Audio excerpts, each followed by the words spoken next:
पश्चिमी बंगाल के नाम पर हिंदुओं को डराने वाले हमें बताएं कि क्या मोदी जी पश्चिमी बंगाल के प्रधानमंत्री नहीं हैं? महामंडलेश्वर यति नरसिंहानंद गिरि जी। यूजीसी एक्ट 2026 केवल तथाकथित सवर्णों के लिए नहीं अपितु संपूर्ण सनातन धर्म के लिए डेथ वारंट है।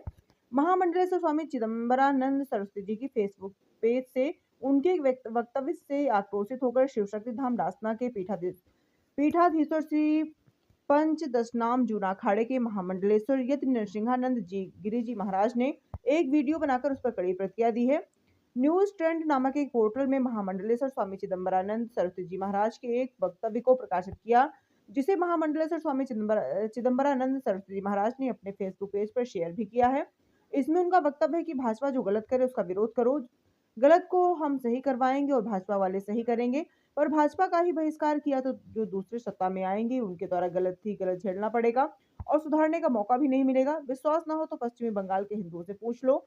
उनके इस बयान पर महामंडलेश्वर यति नरसिंहानंद गिरि जी महाराज ने उनसे पूछा है कि क्या उन्हें लगता है कि भारत के प्रधानमंत्री नरेंद्र मोदी पश्चिमी बंगाल के प्रधानमंत्री नहीं है और भारत के गृह मंत्री अमित शाह पश्चिमी बंगाल के केंद्रीय गृह मंत्री नहीं है। पूरे सम्मान के साथ महाराज जी बताने का कष्ट करेंगे कि इन दोनों ने पश्चिमी बंगाल के हिंदुओं की लाश पर वोट मांगने के अलावा पश्चिमी बंगाल के हिंदुओं के लिए अब तक क्या किया है। महामंडलेश्वर यति नरसिंहानंद गिरि जी महाराज ने यह भी कहा कि यूजीसी एक्ट 2026 लाकर मोदी जी ने 100 करोड़ हिंदुओं की हत्या की पटकथा लिखी है, जिसके लिए समाज विरोध कर रहा है। महामंडलेश्वर स्वामी चिदम्बरानंद सरस्वती जी महाराज यह न समझें कि यह केवल तथाकथित सवर्णों को बर्बाद करने का कानून है, बल्कि सवर्णों को तथाकथित ओबीसी और तथाकथित ओबीसी को तथाकथित एससी और एसटी के लड़वाकर सनातन के संपूर्ण अस्तित्व को समाप्त करने का घटियंत्र है।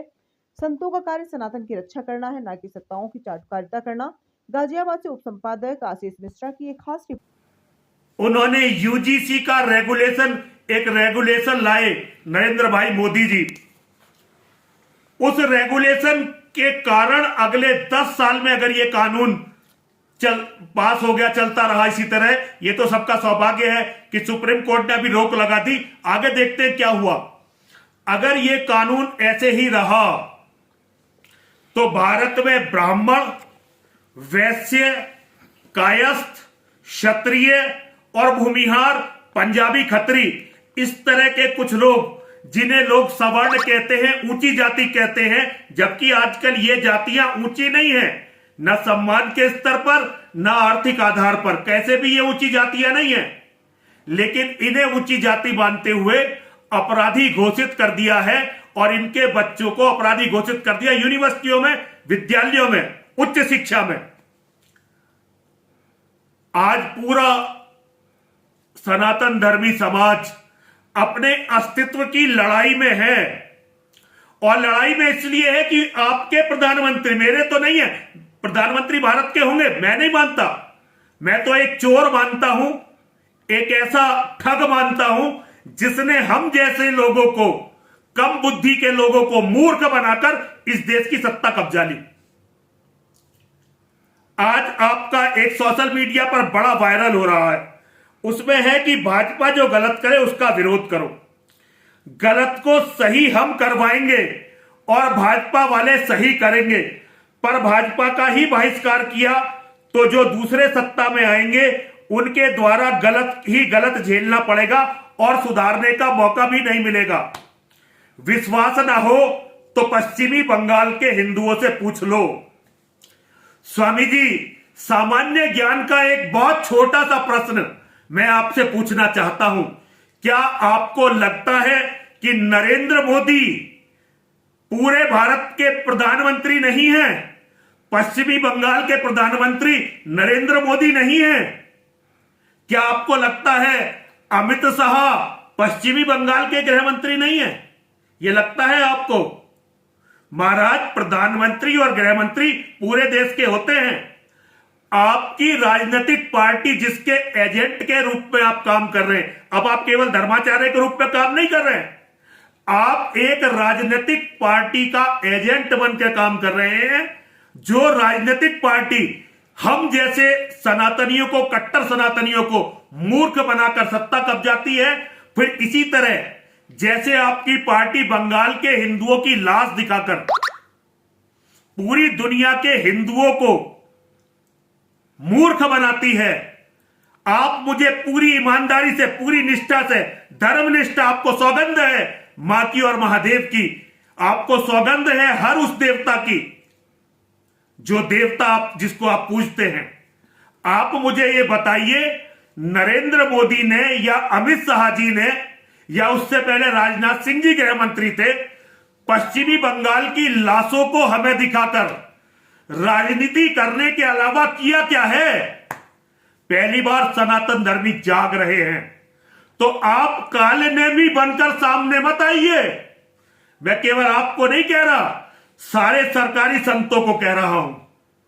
वे सरकारी संत जो यूजीसी का विरोध करने की जगह लोगों के क्रोध को उस पर ठंडा कर कर अपने इन नेताओं की दलाली कर रहे हैं, मैं उन सभी को कह रहा हूं, होना तो यह चाहिए था आपने और हमने जिनका दिया हुआ खाया, वो संपूर्ण सनातन धर्म आज इन अपराधियों के विरुद्ध, वे अपराधी जिन्होंने 100 करोड़ हिंदुओं के कत्ल की पटकथा लिखी है।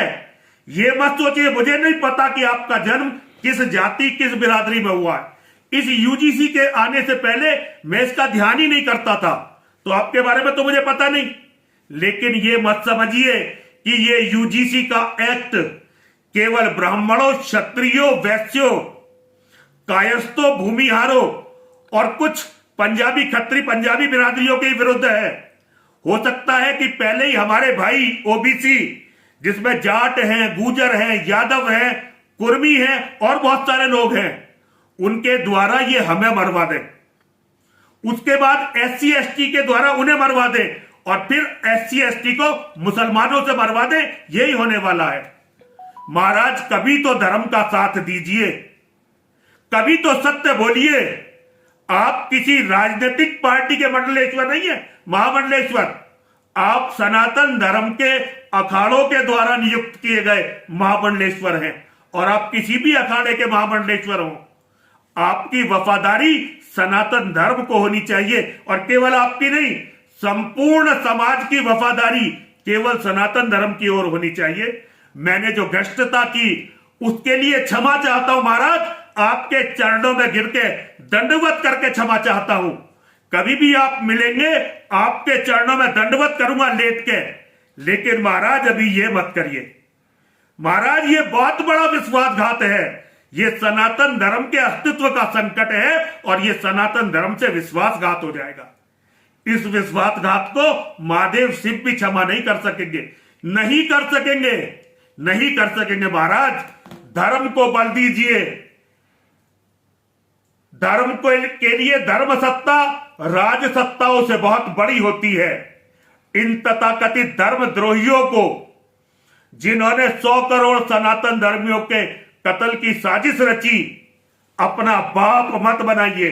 हर हर महादेव, हर हर महादेव, हर हर महादेव।